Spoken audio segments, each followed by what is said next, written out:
জাল birth certificate দিয়ে আসল পাসপোর্ট তৈরির অভিযোগে হুগলি খানাকুল থেকে ভাস্কর সামন্তকে গ্রেফতার করেছে বর্ধমান পুলিশ।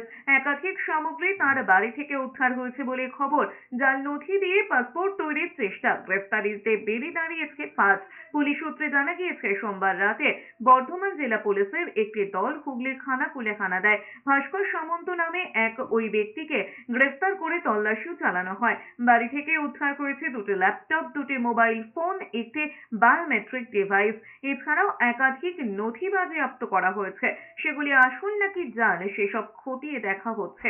দিন কয়েক আগে বর্ধমানে জাল নথিতে পাসপোর্ট তৈরি চক্রের সন্ধান পাওয়া যায়। পুলিশ তদন্তে নেমে গণেশ চক্রবর্তী ও অনির্বাণ সামন্ত নামে দুই ব্যক্তিকে হুগলির সিঙ্গুর থেকে গ্রেফতার করে।